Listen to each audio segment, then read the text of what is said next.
ನಮಸ್ತೆ to all. ವಿದ್ಯಾರ್ಥಿಗಳ ಏಕಾಗ್ರತೆ ಯೋಗ ಹಾಗೂ ಆರೋಗ್ಯ ರಕ್ಷಣೆಗೆ ಯೋಗ ಪರೀಕ್ಷೆ ಹತ್ತಿರ ಬರ್ತಾ ಇರ್ತದೆ ಹಾಗೂ ವಿದ್ಯಾರ್ಥಿಗಳಿಗೆ ಓದಿದ್ದು ಮರೆತು ಹೋಗಬಾರ್ದು. ಅದಕ್ಕೆ ನಿತ್ಯ ನಿರಂತರ ಆರೋಗ್ಯ ರಕ್ಷಣೆಗೆ ಆರೋಗ್ಯ ಪಾಲನೆಗೆ ಭಾರತೀಯ ಸಂಸ್ಕೃತಿ ಕಲೆಯಾದ ಪತಂಜಲಿ ಋಷಿಮುನಿಗಳು ತಿಳಿಸಿದ ಅಷ್ಟಾಂಗ ಯೋಗಗಳನ್ನು ತನ್ನ ಜೀವನದಲ್ಲಿ ಅಳವಡಿಸಿಕೊಂಡರೆ ಉತ್ತಮ ಜೀವನಶೀಲಿಯಾಗಿ ಬಾಳಲಿಕ್ಕೆ ಸಹಕಾರಿ.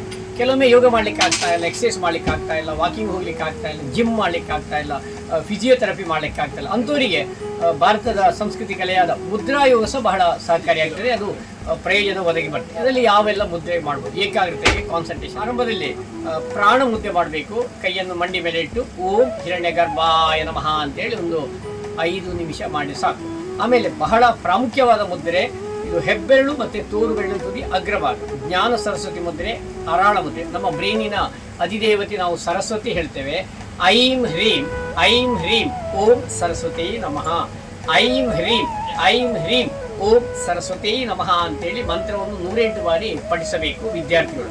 ಸುಮಾರು ಒಂದು 30 ನಿಮಿಷ ಆದರೂ ಅಥವಾ 40 ನಿಮಿಷ ಆದರೂ ನಾವು ಮಾಡಬೇಕು. ಇದು ಅಗಾಧವಾದ ಮೆಮೊರಿ ಮತ್ತು ಏಕಾಗ್ರತೆಗೆ ಬಹಳ ಸಹಕಾರಿ. ಯಾಕಂದರೆ ಇದು ತೋರು ಬೆರಳು ಹಿಪ್ಪೋ ಕ್ಯಾಂಪಸ್, ಹೆಬ್ಬೆರಳು ಹೈಪೋಥೆಲಮಸ್. ಇದು ಅಗ್ರಭಾಗ ಜೋಡಣೆ ಮಾಡಿದ ಕೂಡಲೇ ನಮ್ಮ ಬ್ರೈನಿಗೆ ಜಾಯಿಂಟ್ ಆಗ್ತದೆ. ಮತ್ತು ಈ ಗುರುಗ್ರಹ ಈ ತೋರು ಬೆರಳು, ಹೆಬ್ಬೆರಳು ಶುಕ್ರಗ್ರಹ. ಹಾಗೆ ಇದಕ್ಕೆ ಇದು ವಾಯು ಅಗ್ನಿ, ಇದು 2 ಸ್ಪರ್ಶ ಆದ ಕೂಡಲೇ ಮಿದುಳಿನ ಜೀವಕೋಶಗಳ ಪುನಶ್ಚೇತಕ್ಕೆ ಬಹಳ. ಇದನ್ನು ವಿದ್ಯಾರ್ಥಿಗಳು ನಿತ್ಯ ನಿರಂತರ ಒಂದು 30ರಿಂದ ಕೊನೆ ಪಕ್ಷ ಒಂದು 10-15 ನಿಮಿಷ ಆದರೂ ಮಾಡಿ.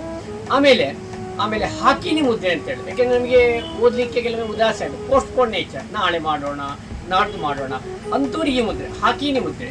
ಓಂ ಐಂ ಓಂ ಓಂ ಐಂ ಓಂ ಅಂತೇಳಿ. ಐಂ ಅಂದರೆ ಸರಸ್ವತಿ ಉಸಿರೊಟ್ಟಿಗೆ ನಮ್ಮ ಉಸಿರು ಅಂತ ಲೆಕ್ಕ. ಇದೆಲ್ಲ ಹಿಂದೆ ಮುದ್ರಾ ಯೋಗ ಇದರ ಬಗ್ಗೆ ಎಲ್ಲ ಸಾಕಷ್ಟು ಗ್ರಂಥಗಳಲ್ಲಿ ಉಲ್ಲೇಖ ಇದೆ.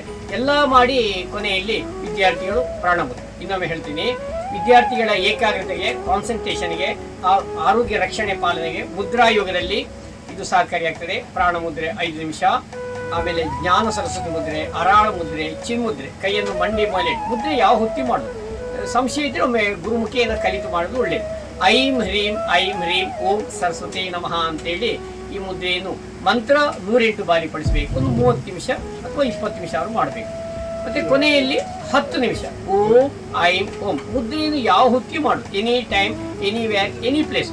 ಕೂತ್ಕೊಂಡು ಮಾಡ್ಬೋದು, ಮಲೈಕೊಂಡು ಮಾಡ್ಬೋದು, ಅಥವಾ ಮುಂಜಾನೆ ಮಾಡಿದರೆ ಪ್ರಯೋಜನ. ಇದಿಷ್ಟು ಮುದ್ರಾ ಯೋಗದಲ್ಲಿ ವಿದ್ಯಾರ್ಥಿಗಳೇ ಪರೀಕ್ಷೆ ಸಮಯದಲ್ಲಿ ಮಾಡಿದರೆ ಬಹಳ ಸಾಕು. ಕೊನೆಯ ಪಕ್ಷ ಒಂದು 10 ನಿಮಿಷ ಮಾಡಿಸೋ ಸಾಕು. ಧನ್ಯವಾದಗಳು.